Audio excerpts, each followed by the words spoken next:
Bapak Ibu guru, Bapak Ibu di rumah, orang tua murid, wali murid, dan juga anak-anak sekalian yang terkasih di dalam Tuhan kita Yesus Kristus. Pada pagi hari ini kita akan bersama-sama mengawali kegiatan pada hari ini dengan ibadah bersama. Sebelum kita memulai ibadah, kita akan angkat pujian dengan lagu Selamat Pagi Bapa.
Mari anak-anak, Bapak Ibu guru, juga orang tua murid di rumah, kita awali ibadah kita pada pagi hari ini dengan doa pembukaan.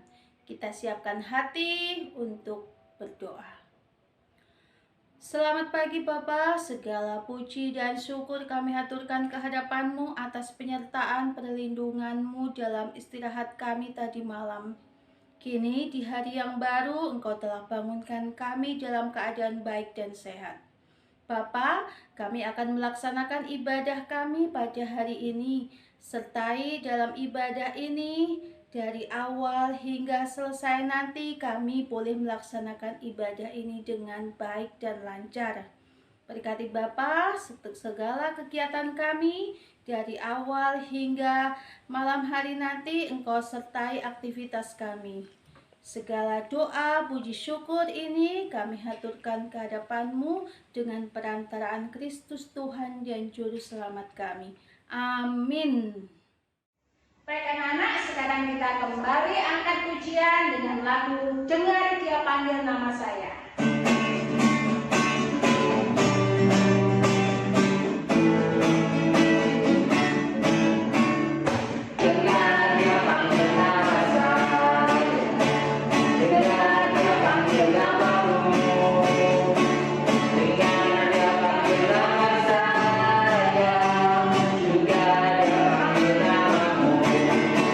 Jawab ya, ya, ya.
pujian, yaitu Kusiapkan Hatiku Tuhan.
kabarnya hari ini? Luar biasa. Ya, hari ini kita masih melakukan ibadah secara virtual. Tapi walaupun kita masih melakukan ibadah secara virtual, tidak mengurangi semangat kita untuk memuji dan memuliakan nama Tuhan. Amin. Amin. Yuk, kita di sini akan mendengarkan firman Tuhan. Tapi sebelum kita mendengarkan firman Tuhan, marilah kita berdoa terlebih dahulu. Mari kita berdoa. Tuhan Yesus, terima kasih atas kebaikan-Mu, atas penyertaan-Mu dari malam hingga pagi hari ini. Sehingga pagi hari ini kami bisa bersama-sama melakukan ibadah secara virtual, Tuhan. Kiranya Engkau memberikan kami sukacita, damai sejahtera. Terima kasih Tuhan, terima kasih Yesus. Sebentar lagi kami akan mendengarkan sebagian dari firman-Mu. Kiranya Engkau berkati kami Tuhan, sehingga kami bisa menjalankan firman-Mu dalam kehidupan kami sehari-hari. Berkati juga hamba-Mu yang akan membawakan firman Tuhan. Tuhan, terima kasih Tuhan, sebentar lagi kami akan siap mendengarkan firman-Mu. Hanya di dalam nama Tuhan Yesus kami berdoa dan mengucap syukur. Haleluya. Amin. Amin. Ya. Yuk kita buka Alkitab kita dari Kisah Para Rasul 11 ayatnya yang ke-19 sampai yang ke-26. Kisah Rasul 11 ayat yang ke-19 sampai yang ke-26. Di situ diberikan perikop Barnabas dan Saulus ke Antiokhia. Yuk kita baca bersama-sama yuk.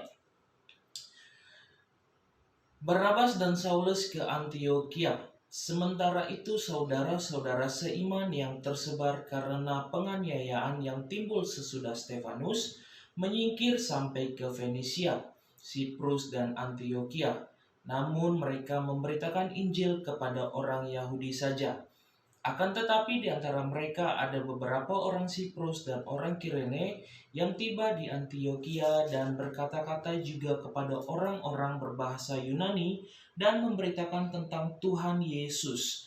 Tangan Tuhan menyertai mereka dan sejumlah besar orang menjadi percaya dan berbalik kepada Tuhan.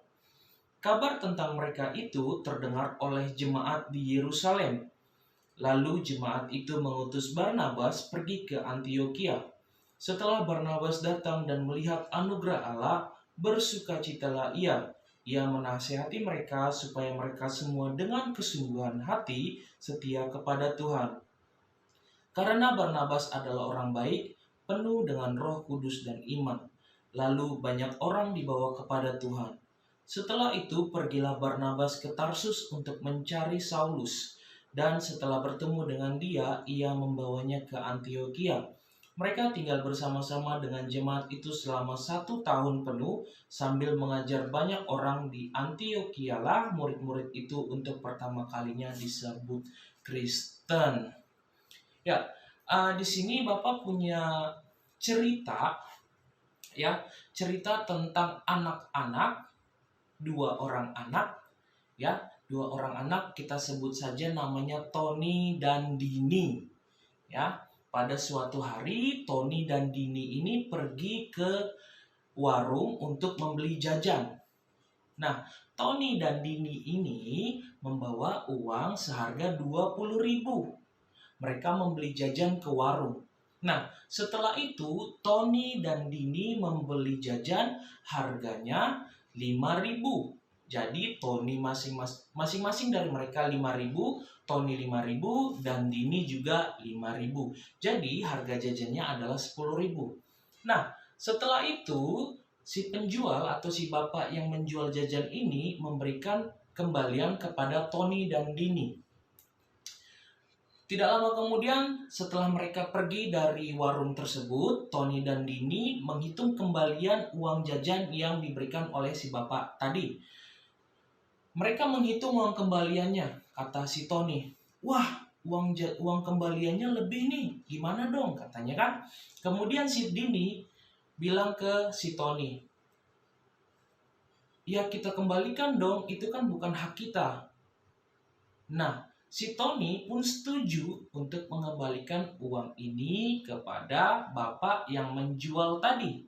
Nah, setelah itu mereka pulang ke warung tadi dan si bapak pun kaget. Loh, ada apa nak? Kata si bapak ke mereka. Pak, maaf, tadi kembaliannya lebih 5.000, ini kami kembalikan. Dengan senang hati bapak menerima dan mengucapkan terima kasih kepada Tony dan Dini karena mereka sudah berani untuk jujur. Nah, di sini kita bisa mengambil cerita tersebut bahwa Tony dan Dini adalah anak yang jujur. Nah, sekarang kalian bisa nggak menjadi seperti Tony dan Dini, menjadi anak yang jujur? Kenapa? Karena kita adalah anak-anak Tuhan Yesus. Anak-anak Tuhan Yesus itu adalah anak-anak yang jujur. Anak-anak yang bertanggung jawab, gitu ya. Jadi, kita sebagai anak Tuhan Yesus atau sebagai orang Kristen, kita harus berani jujur dan bertanggung jawab.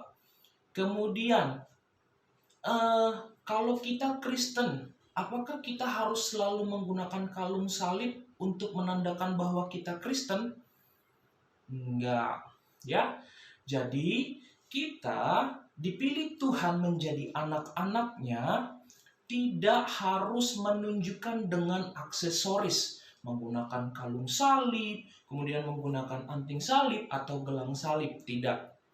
Ya, di sini Tuhan menjadikan kita anak-anaknya untuk mencerminkan pribadi Tuhan sendiri. Ya, kita menjadi orang Kristen untuk menjadi cerminan pribadi Tuhan kita sendiri. Gimana sih cerminan Tuhan kita? Coba kalian rasain gak kebaikan Tuhan sama hidup kita? Kalian rasain gak pengorbanan Tuhan buat hidup kita? Luar biasa kan? Nah, itulah yang diminta oleh Tuhan. Marilah kita mencerminkan kebaikan.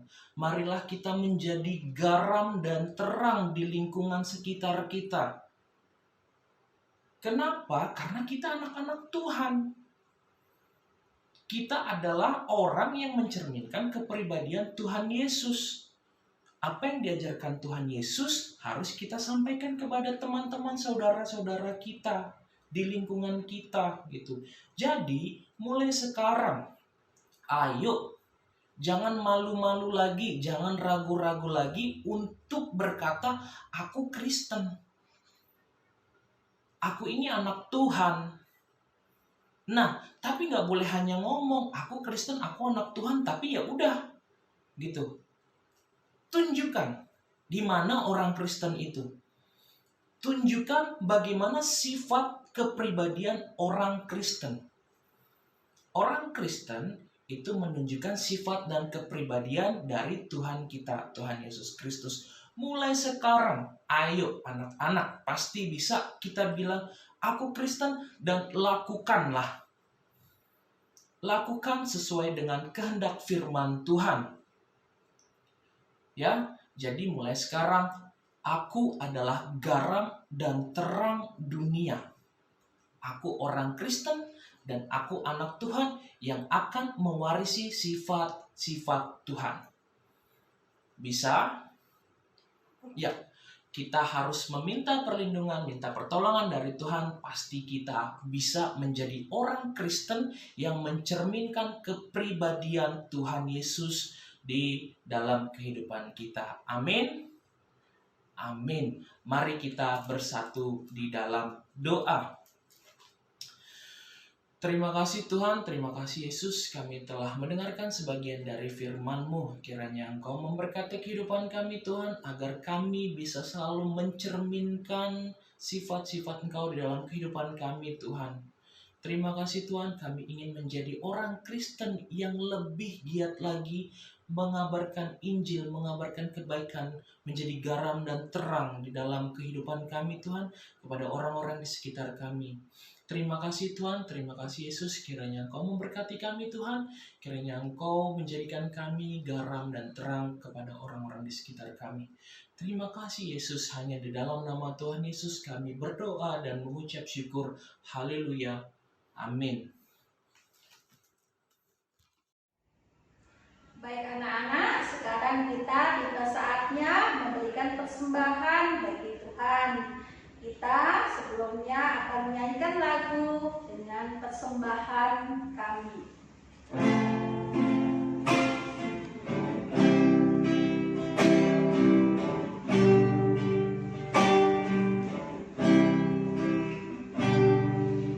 Sedang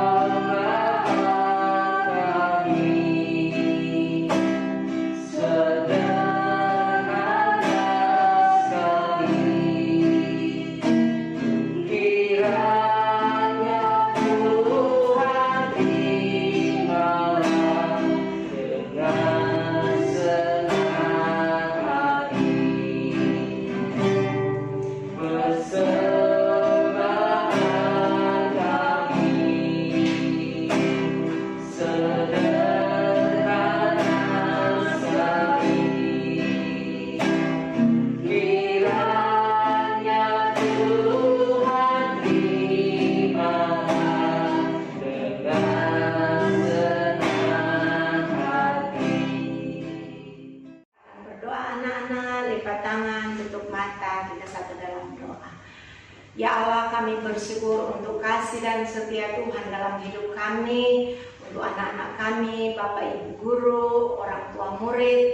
Biarlah senantiasa kami tetap mengucap syukur kepada Tuhan, karena Engkau sudah memberikan kesempatan untuk kami beribadah bersama-sama, memuji Engkau, menyembah Engkau, mendengarkan firman-Mu, bahkan memberi persembahan dari apa yang Engkau berikan bagi kami. Terima kasih banyak Tuhan Yesus untuk ibadah ini. Biarlah menjadi kesukaan bagi Engkau ya Tuhan setiap apa yang kami lakukan di dalam ibadah ini. Terima kasih Tuhan Yesus yang baik, berkati anak-anak. Biar anak-anak terus hidup di dalam takut akan Tuhan, hidup di dalam kebenaran firman Tuhan. Terima kasih Tuhan Yesus untuk Bapak Ibu yang mengambil bagian di dalam ibadah ini. Biar terus Tuhan memberkatinya, menjadi kemuliaan bagi nama Tuhan. Tuhan terus memberkati Ibu Kepala Sekolah, Ibu Wakil Kepala Sekolah. Biar senantiasa hikmat-Mu buat hamba-hamba-Mu ini untuk memajukan sekolah ini, dan biar nama Tuhan saja dipermuliakan. Terima kasih banyak Tuhan Yesus yang baik. Kami percaya Engkau sudah memberkati ibadah kami, bahkan setiap kami yang mengikuti ibadah ini. Sempurnakan ya Tuhan akan doa kami ini ya Tuhan Yesus, dan biarlah semuanya berbau harum di hadapan-Mu. Kami ingin berdoa, doa Bapa kami. Bapa kami yang di surga, dikuduskanlah nama-Mu, datanglah kerajaan-Mu, jadilah kehendak-Mu di bumi seperti di surga. Berikanlah kami pada hari ini makanan kami yang secukupnya, dan ampunilah kami akan kesalahan kami, seperti kami juga tahu mengampuni orang bersalah pada kami. Dan janganlah membawa kami ke dalam pencobaan, tapi lepaskanlah kami daripada yang jahat. Karena Engkau yang punya kerajaan dan kuasa dan kemuliaan sampai selama-lamanya. Amin. Baik anak-anak, kita sudah mendengarkan firman Tuhan, kita juga sudah memberikan persembahan bagi Tuhan. Sekarang tiba saatnya kita menutup ibadah ini dengan menyanyikan lagu Bapa Terima Kasih.